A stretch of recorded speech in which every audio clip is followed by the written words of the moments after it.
बहुत बहुत स्वागत है आपका मेरे चैनल पर। मैं आपका हार्दिक अभिनंदन करती हूँ। आज हम पढ़ेंगे कहानी ईदगाह, जो आपके यूजीसी नेट के भी सिलेबस में लगा हुआ है। एमपी सेट की तैयारी कर रहे हैं आप तो उसमें भी यूजीसी नेट का ही सिलेबस लगा हुआ है।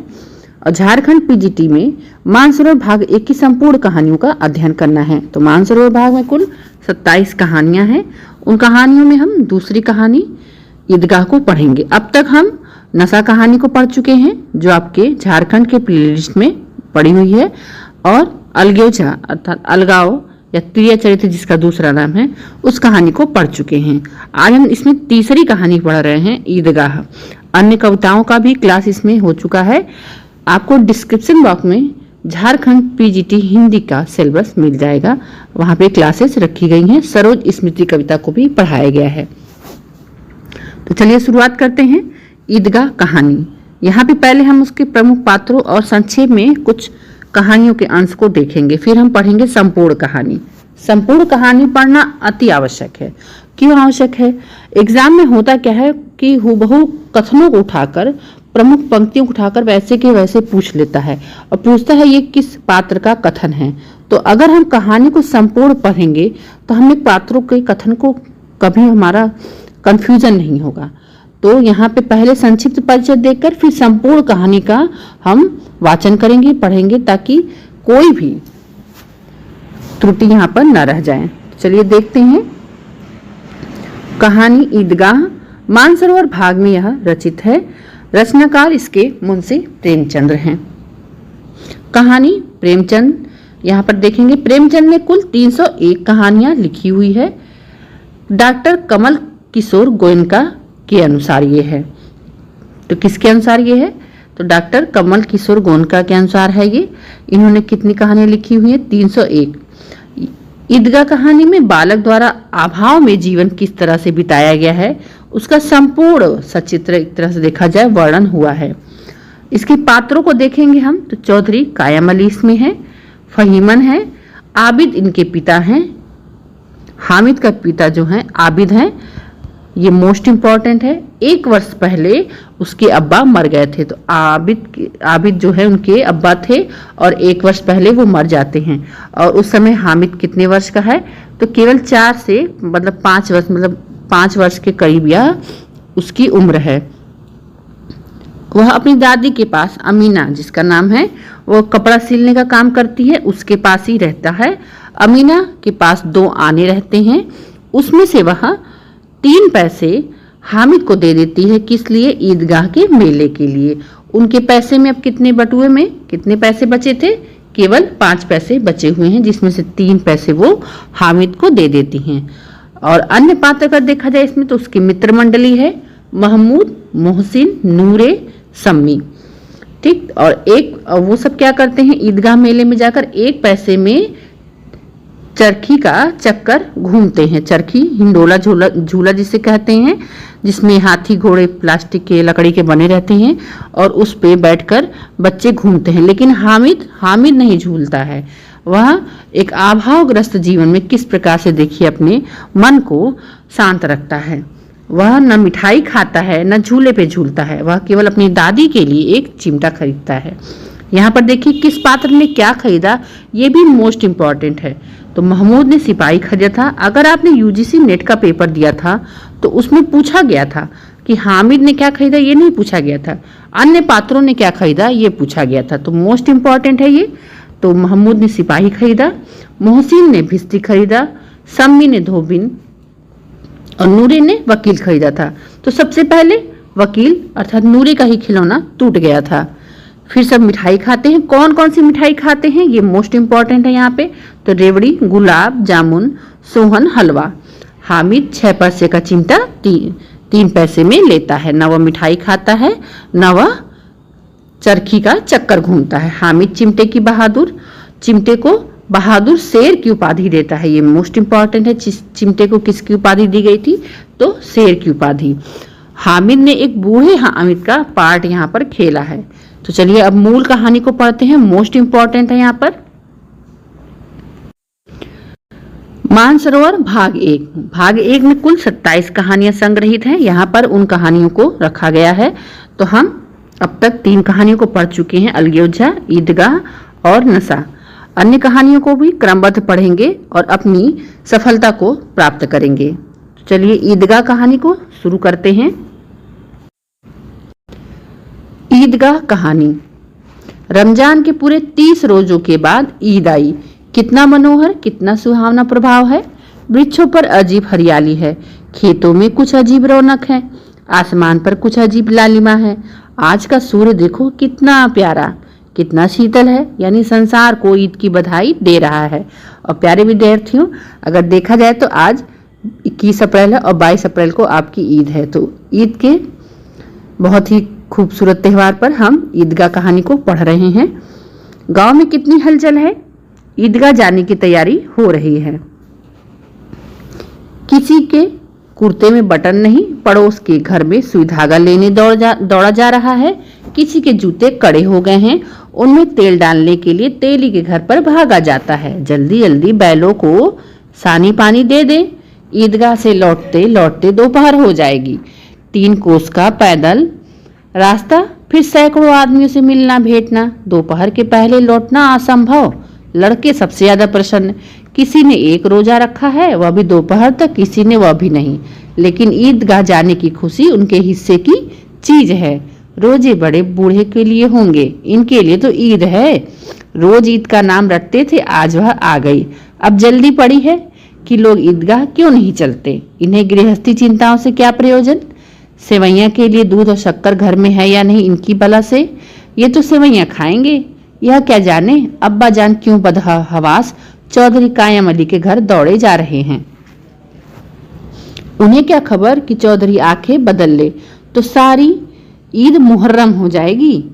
उनकी अपनी जेबों में तो कुबेर का धन भरा हुआ है। बार बार जेब से अपना खजाना निकाल कर गिनते हैं, खुश होकर फिर रख लेते हैं। महमूद गिनता है 1 2 10 12, उसके पास 12 पैसे हैं। मोहसिन के पास 1 2 3 8 9 15 पैसे हैं। तो यहाँ मोस्ट इम्पॉर्टेंट है, आप नोट करते जाएं इसको कि महमूद के पास कुल कितने पैसे हैं, तो 12 पैसे हैं, और मोहसिन के पास कुल 15 पैसे हैं। मोस्ट इम्पॉर्टेंट है ये। इन्हीं अनगिनती पैसों से में अनगिनती चीजें आएंगी, खिलौने, मिठाइयाँ, बिगुल, गेंद और जाने क्या क्या। और सबसे ज्यादा प्रसन्न है हामिद। वह 4-5 साल का गरीब सूरत दुबला पतला लड़का, जिसका बाप गत वर्ष हैजे की भेंट हो गया था। तो यहाँ मोस्ट इम्पॉर्टेंट देखिए है लाइन कि 4-5 साल का था, मैंने अभी आपको पहले ही बताया है, और हैजे की वजह से उनके पिता की मृत्यु हो जाती है। पीजीटी का एग्जाम है, मोस्ट इम्पॉर्टेंट एग्जाम है, तो इसके लेवल का भी स्तर यही रहेगा, स्नाकोत्तर स्तर। तो यहाँ पर किस स्थिति से उनके पिता की मृत्यु हुई थी, तो हैजे से। तो और माना जाने क्यों पीली होती होती एक दिन मर गई। किसी को पता क्या बीमारी है, कहती तो कौन सुनने वाला था। दिल पर जो कुछ बीतती थी वह दिल में ही सहती थी, और जब ना सह गया तो संसार से विदा हो गई। अब हामिद अपनी बूढ़ी दादी अमीना के गोद में सोता और उतना ही प्रसन्न है। उसके अब्बा जान रुपए कमाने गए हैं, बहुत सी थैलियां लेकर आएंगे। अम्मी जान अल्लाह मियाँ के घर से उसके लिए बड़ी अच्छी अच्छी चीजें लेने गई हैं, इसलिए हामिद प्रसन्न है। आशा तो बड़ी चीज होती है, और फिर बच्चों की आशा, उनकी कल्पना तो राई का पर्वत बना लेती है। हामिद के पांव में जूते नहीं, सिर पर एक पुरानी धुरानी टोपी है जिसका गोटा काला पड़ गया है, फिर भी वह प्रसन्न है। जब उसके अब्बा जान थैलियां और अम्मी जान नियामतें लेकर आएंगी तो वह दिल से अरमान निकाल लेगा। तब देखेगा मोहसिन, नूरे और सम्मी कहाँ से उतने पैसे निकालेंगे। अब हागिन अमीना अपनी कोठरी में बैठी रो रही है। आज ईद का दिन, उसके घर में दाना नहीं। आज आबिद होता तो क्या इसी तरह ईद आती और चली जाती। इस अंधकार और निराशा में वह डूबी जा रही थी। किसने बुलाया था इस निगोड़ी ईद को। इस घर में उसका काम नहीं, लेकिन हामिद, उसे किसी के मरने जीने से क्या मतलब। उसके अंदर प्रकाश है, बाहर आशा है। अपनी विपत्ति अपना सारा दलबल लेकर आए हैं। हामिद की आनंद भरी चितवन उसका विध्वंस कर देगी। हामिद भीतर जाकर दादी से कहता है, तुम डरना नहीं अम्मा, मैं सबसे पहले आऊंगा, बिल्कुल न डरना। अमीना का दिल कचोट रहा है। गांव के बच्चे अपने अपने बाप के साथ जा रहे हैं। हामिद का बाप अमीना के सिवा और कौन है? उसे कैसे अकेले मेले जाने दे? उस भीड़ भाड़ से बच्चा कहीं खो जाए तो क्या हो? नहीं, अमीना उसे ना जाने देगी। नन्ही सी जान, 3 कोस चलेगा कैसे? पैर में छाले पड़ जाएंगे, जूते भी तो नहीं हैं। वह थोड़ी थोड़ी दूर पर उसे गोद में ले लेती, लेकिन यहाँ सेवैयां कौन पकाएगा? पैसे होते तो लौटते लौटते सब सामग्री जमा करके चटपट बना देती। यहाँ तो घंटों चीजें जमा करते लगेंगे। मांगे का तो नहीं भरोसा ठहरा। उस दिन फहीमन के कपड़े सीले थे। तो किसके कपड़े सीले थे? फहीमन के। ये मोस्ट इंपॉर्टेंट है।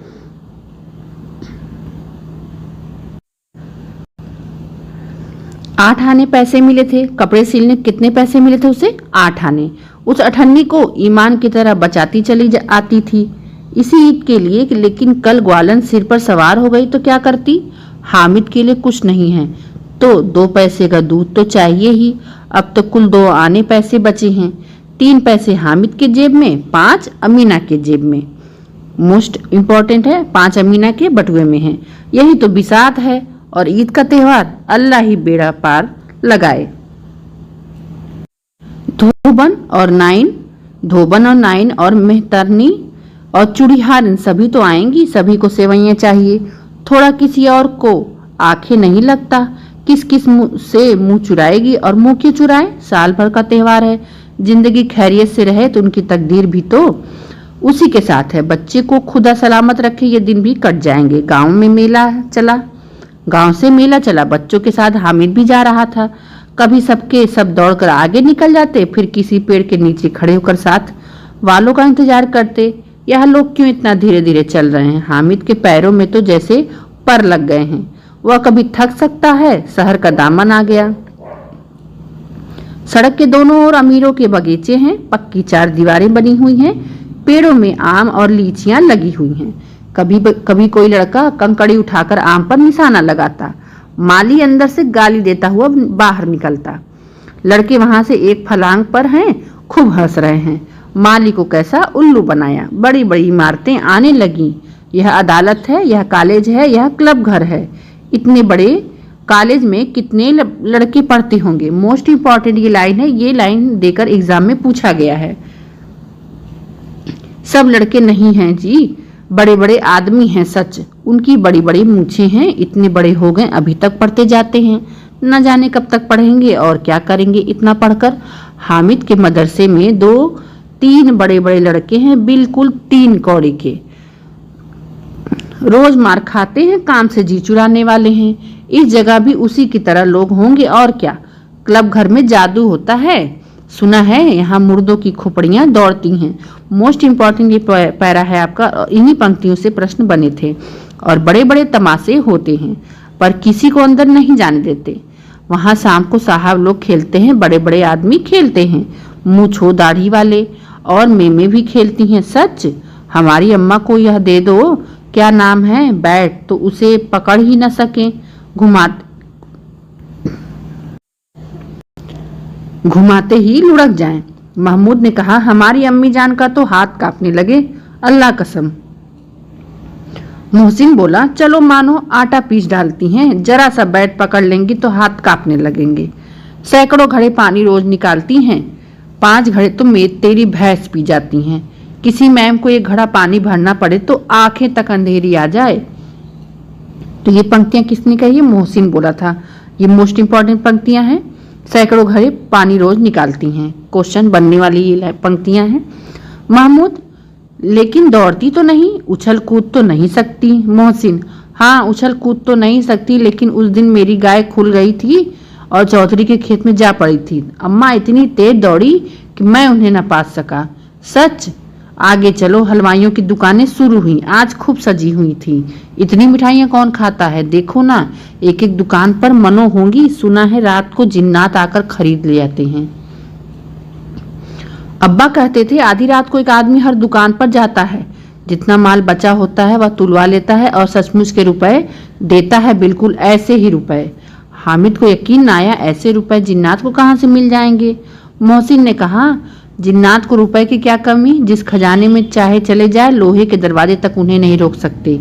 जनाब आप हैं किस फेर में, हीरे जवाहरात तक उनके पास रहते हैं, जिससे खुश हो जाएं उसे टोकरो जवाहरात दे दिए, अभी यहीं बैठे हैं, 5 मिनट में कलकत्ता पहुंच जाए।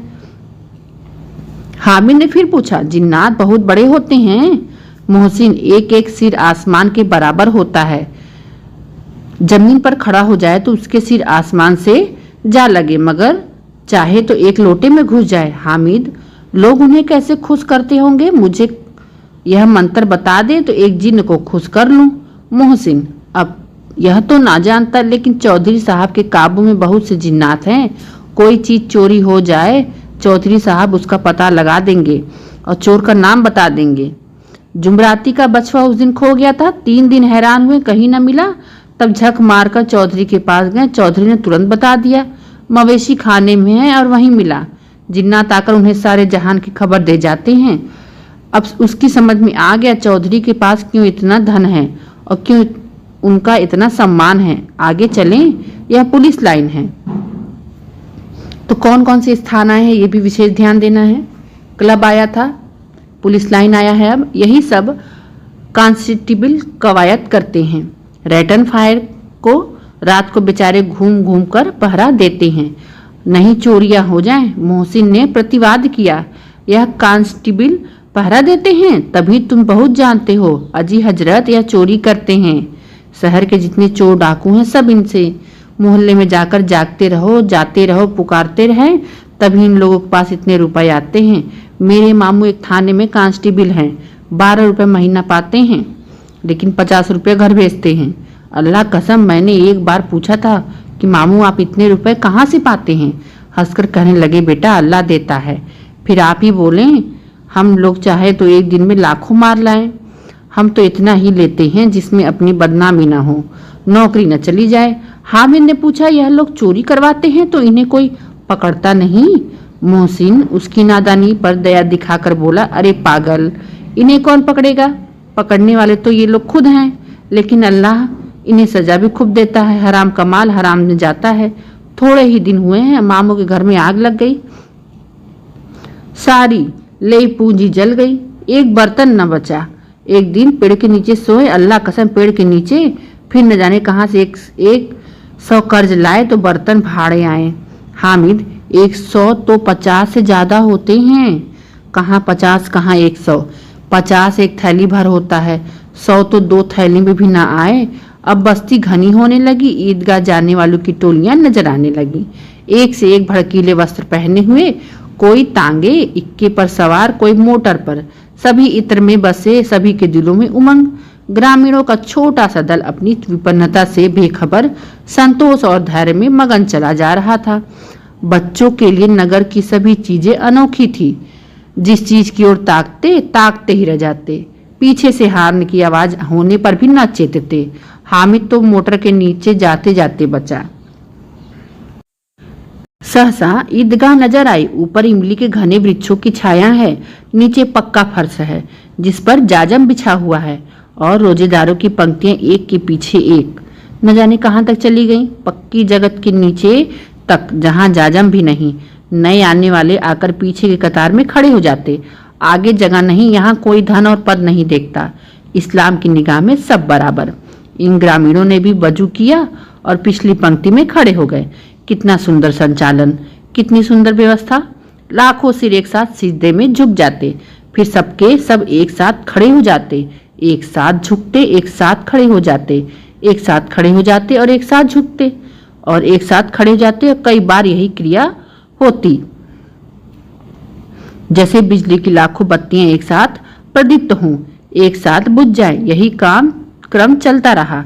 कितना अपूर्व दृश्य था, जिसकी सामूहिक क्रियाएं विस्तार और अनंत हृदय को श्रद्धा, गर्व और आत्मानंद से भर देती थी। मानव भ्रातृत्व का एक सूत्र इन समस्त आत्माओं को एक लड़ी में पिरोए हुए है।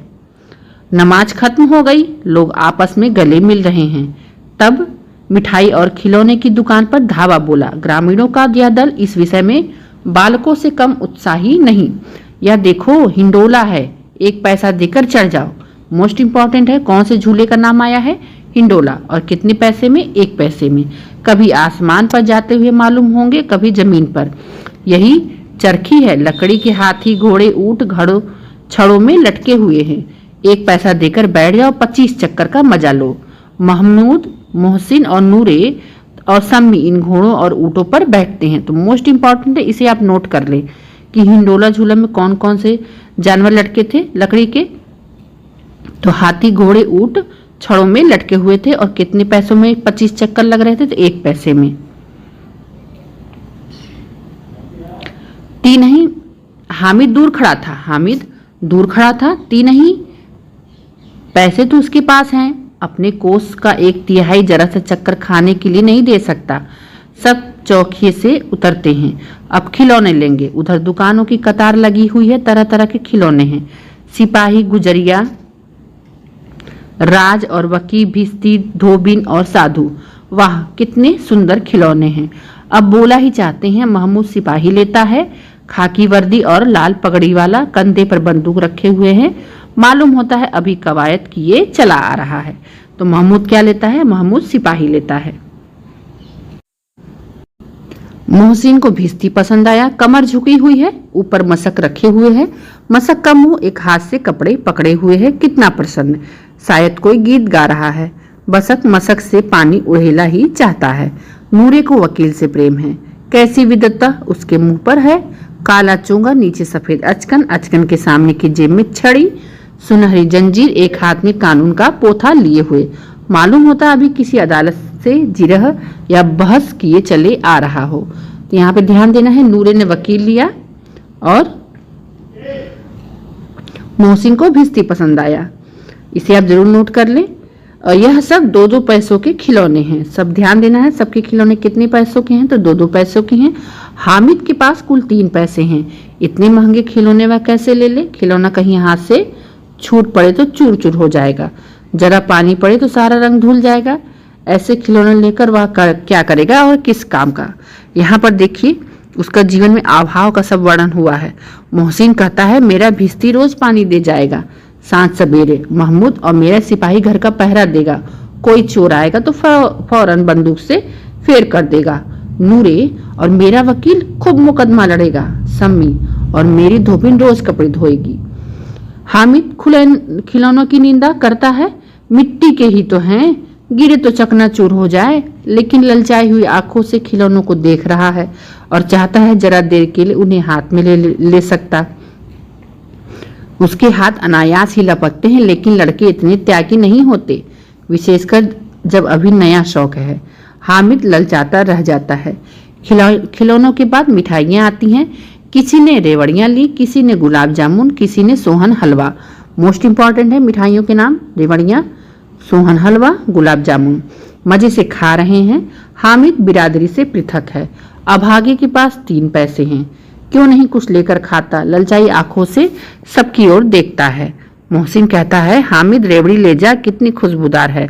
हामिद को संदेह हुआ यह केवल क्रूर विनोद है। मोहसिन इतना उदार नहीं, लेकिन यह जानकर भी वह उसके पास जाता है। मोहसिन दोने से एक रेवड़ी निकालकर हामिद की ओर बढ़ाता है। हामिद हाथ फैलाता है।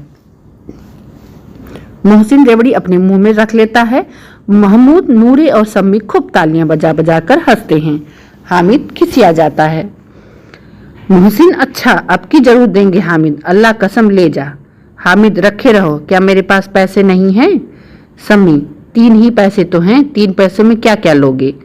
महमूद हमसे गुलाब जामुन ले जाओ। हामिद, मोहसिन बदमाश है। हामिद मिठाई कौन बड़ी नेमत है, किताब में इसकी कितनी बुराइयां लिखी हैं। मोहसिन लेकिन दिन में कह रहे होगे कि मिले तो खा ले, अपने पैसे क्यों नहीं निकालते? महमूद इस समझते हैं इसकी चालाकी। हम समझते हैं इसकी चालाकी, जब हमारे सारे पैसे खर्च हो जाएंगे तो हमें ललचा ललचा कर खाएगा। मिठाइयों के बाद कुछ दुकानें लोहे की चीजों की, कुछ गिलट और कुछ नकली गहनों की। लड़कों के लिए यहाँ कोई आकर्षण न था, वे सब आगे बढ़ जाते हैं। हामिद लोहे की दुकान पर रुक जाता है। कई चिमटे रखे हुए थे।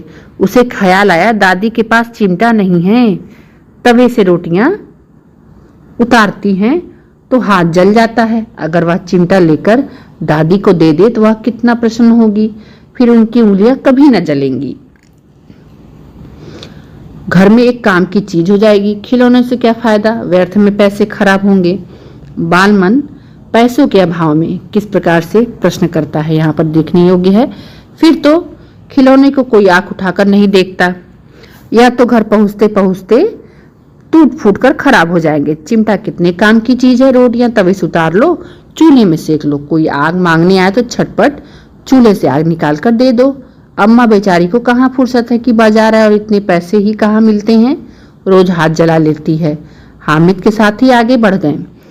सबील पर सब के सब शरबत पी रहे हैं। देखो सब कितने लालची हैं, इतनी मिठाइयां ली, मुझे किसी ने एक भी न दी। उस पर कहते हैं मेरे साथ खेलो, मेरा यह काम करो। अगर अब किसी ने इनके कोई काम करने को कहा तो पूछूंगा, खाई मिठाइयां, आप मुंह सड़ेगा, फोड़े फुंसियां निकलेगी, आप ही जबान चटोरी हो जाएगी। तब घर से पैसे चुराएंगे और मार खाएंगे। किताब में झूठी बातें थोड़ी ही लिखी है, मेरी जबान क्यों खराब होगी। अम्मा चिमटा देखते ही दौड़कर मेरे हाथ से ले लेगी और कहेगी मेरा बच्चा अम्मा के लिए चिमटा लाया है, कितना अच्छा लड़का है। इन लोगों के खिलौने पर कौन इन्हें दुआएं देगा। बड़ों का दुआएं सीधे अल्लाह के दरबार में पहुंचती हैं, तुरंत सुनी जाती हैं। मैं भी इनसे मिजाज क्यों सहूं, मैं गरीब सही, किसी से कुछ मांगने तो नहीं जाते। आखिर अब्बा जान कभी न कभी आएंगे, अम्मा भी आएगी, फिर इन लोगों से पूछूंगा कितने खिलौने लोगे। एक एक टुकड़ी खिलौने दूंगा और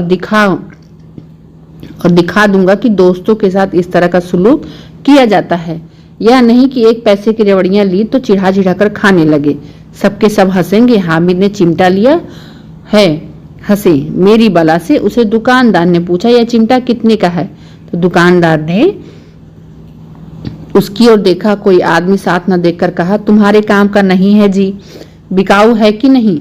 बिकाऊ क्यों नहीं है, और यह क्यों लाद लाए हो, यह तो बताते क्यों नहीं कि कै पैसे का है। 6 पैसे लगेंगे। हामिद का दिल बैठ गया।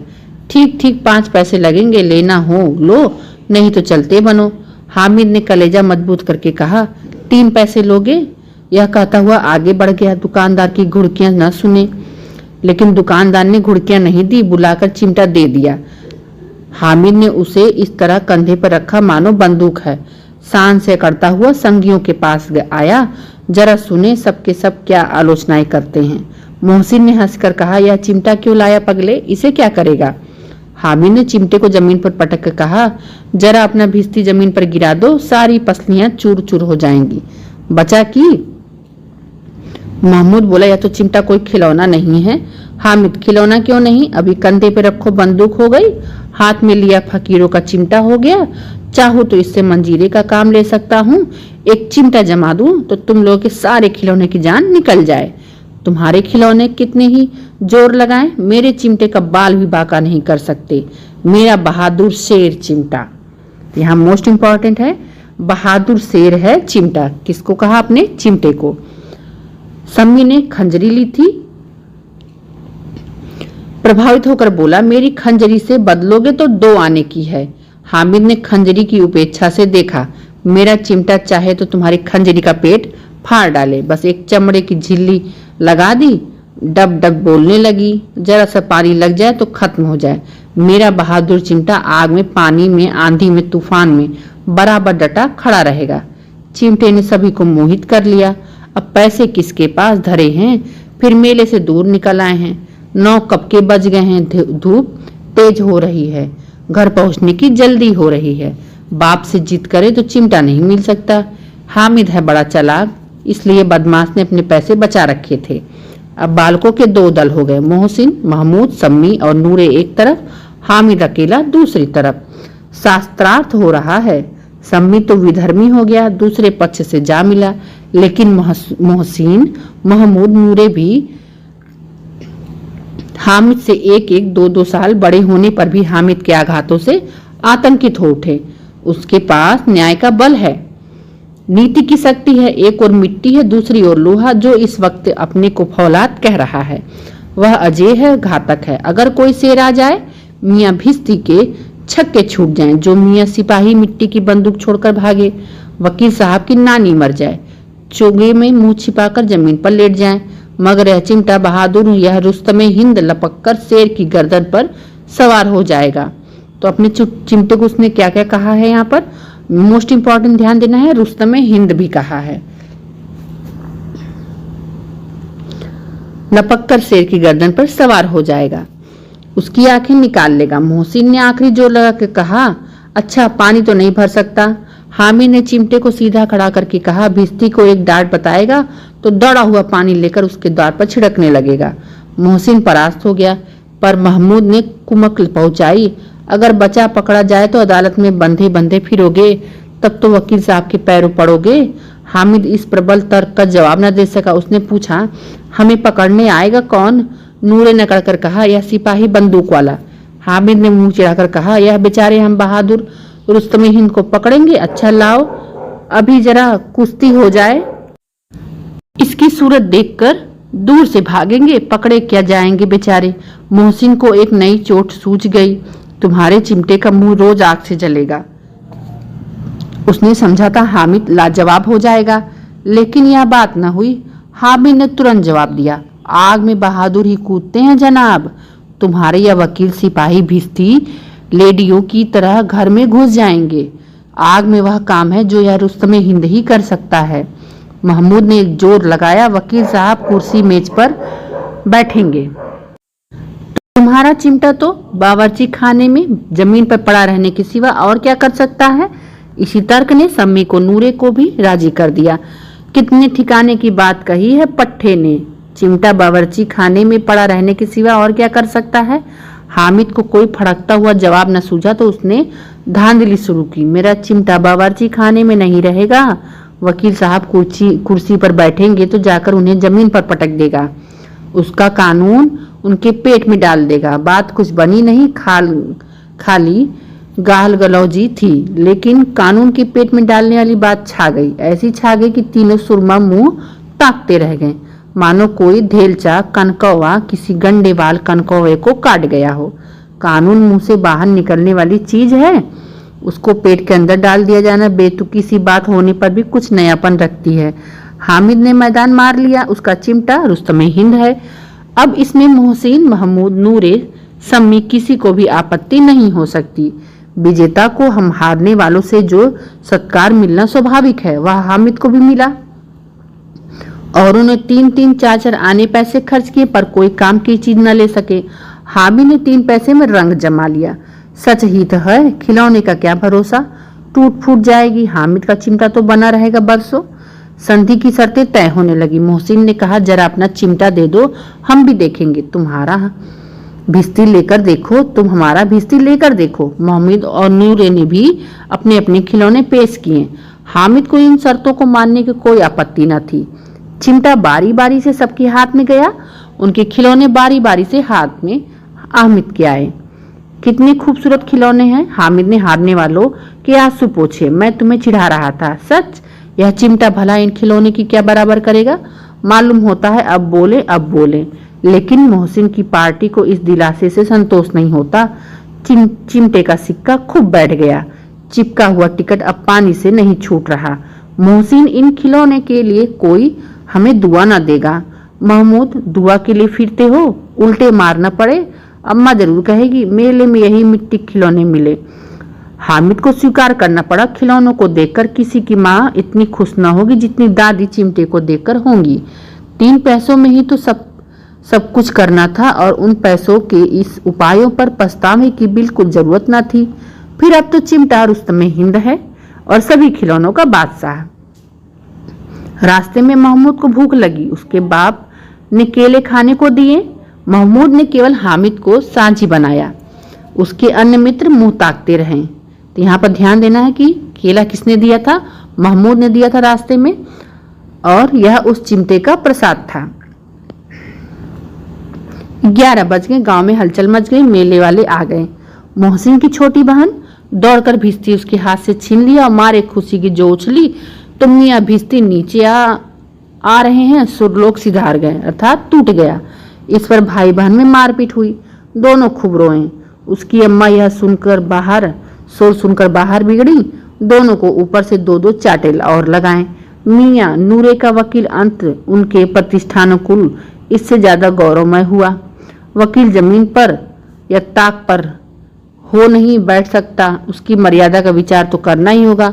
दीवार में खूंटियां गाड़ी गईं, उन पर लकड़ी का एक पटरा रखा गया, पटरे पर कागज का कालीन बिछाया गया। वकील साहब राजा भोज की भांति सिंहासन पर बिराजे।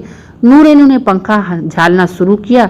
अदालतों में खर की तट्टियां और बिजली के पंखे रहते हैं, क्या यहाँ मामूली पंखा भी ना हो? कानून की गर्मी दिमाग पर चढ़ जाएगी। नहीं, बांस का पंखा आया, नूरे हवा करने लगे। मालूम नहीं पंखे की हवा से या पंखे की चोट से वकील साहब स्वर्गलोक से मृत्युलोक में आ रहे हैं।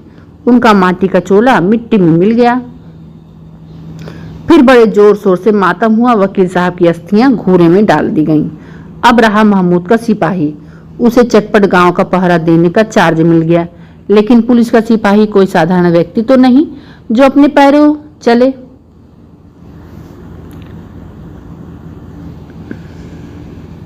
एक टोकरी आई, उसमें कुछ लाल रंग के फटे पुराने चिथड़े बिछाए गए। सिपाही साहब आराम से लेटे। नूरे ने यह टोकरी उठाई और अपने द्वार का चक्कर लगाने लगे। उनके दोनों छोटे भाई सिपाही की तरह छोने वाले जागते रहो पुकारते चलते, मगर रात तो अंधेरी होनी चाहिए। नूरे का ठोकर लग जाता है, टोकरी उसके हाथ से छूटकर गिर पड़ती है। मियां सिपाही अपनी बंदूक लिए जमीन पर आ जाते हैं। उनकी एक टांग में विकार आ जाता है। महमूद को आज ज्ञात हुआ कि वह अच्छा डॉक्टर है। उसको ऐसा मरहम मिल गया जिससे वह टूटी टांग को आनन फानन जोड़ सकता है। केवल गूलर का दूध चाहिए। गूलर का दूध आता है, टांग जवाब दे देती है। शल्य क्रिया असफल हुई तब उसकी दूसरी टांग भी तोड़ दी जाती है। अब कम से कम एक जगह आराम से बैठ तो सकता है। एक टांग से न तो चल सकता है न बैठ सकता है। अब वह सिपाही सन्यासी हो गया। अपनी जगह पर बैठा बैठा पहरा देता है। कभी कभी देवता भी बन जाता है। उसके सिर का झालरदार साफा खुरद दिया गया। अब उसका जितना रूपांतरण चाहो कर सकते हो। कभी कभी तो उससे बाट का काम भी लिया जाता है। अब मियां हामिद का हाल सुनिए। अमीना उसकी आवाज सुनते ही दौड़ी, उसे गोद में उठाकर प्यार करने लगी। सहसा उसके हाथ में चिमटा देखकर वह चौंकी। यह चिमटा कहाँ था? मैंने मोल लिया है। कै पैसे में? 3 पैसे में। अमीना ने छाती पीट ली। यह कैसा बेसमझ लड़का है कि दोपहर हुआ, कुछ खाया पिया ना, लाया क्या? चिमटा। सारे मेले में तुझे कोई और चीज ना मिली जो यह लोहे का चिमटा उठा लाया? हामिद ने अपराधी भाव से कहा, तुम्हारी उंगलियां तवे से जल जाती थी, इसीलिए मैंने इसे लाया है। बुढ़िया का क्रोध तुरंत स्नेह में बदल गया। स्नेह भी वह नहीं जो प्रगल्भ होता है, अपनी सारी कसक शब्दों में बिखेर देता है। यह मूक स्नेह था, जब खूब ठोस रस और स्वाद से भरा हुआ। बच्चे में कितना त्याग, कितना सद्भाव और कितना विवेक है। दूसरों को खिलौना लेते और मिठाई खाते देखकर उसका मन कितना ललचाया होगा। इतना जब्त जिससे हुआ कैसे? वहां भी इसे अपनी बुढ़िया दादी की याद बनी रही। अमीना का मन गदगद हो गया। अब एक बड़ी विचित्र बात हुई, हामिद के इस चिमटे से भी विचित्र। बच्चे हामिद ने बूढ़े हामिद का पार्ट खेला। मोस्ट इंपॉर्टेंट लाइन है ये, और प्रश्न इसी से बनते हैं। बच्चे हामिद ने बूढ़े हामिद का पार्ट खेला। प्रश्न बनेगा कि बूढ़े हामिद का पार्ट किसने खेला? तो बच्चे हामिद ने ही। बुढ़िया अमीना बालिका अमीना बन गई। वह रोने लगी, दामन फैलाकर हामिद को दुआएं देती जाती और आंसू की बड़ी बड़ी बूंदें गिराती। हामिद इसका रहस्य क्या समझता? इस प्रकार से आपकी कहानी यहाँ पर समाप्त हुई। अब हम अगली कहानी पढ़ेंगे, माँ कहानी। मानसरोवर भाग की तीसरी कहानी है। तो अपनी झारखंड पीजीटी की तैयारी आप इसी प्रकार से करते रहें। तो मिलते हैं नेक्स्ट क्लास में नेक्स्ट कहानी के साथ। चैनल पे नए हैं तो चैनल को जरूर सब्सक्राइब करें। धन्यवाद।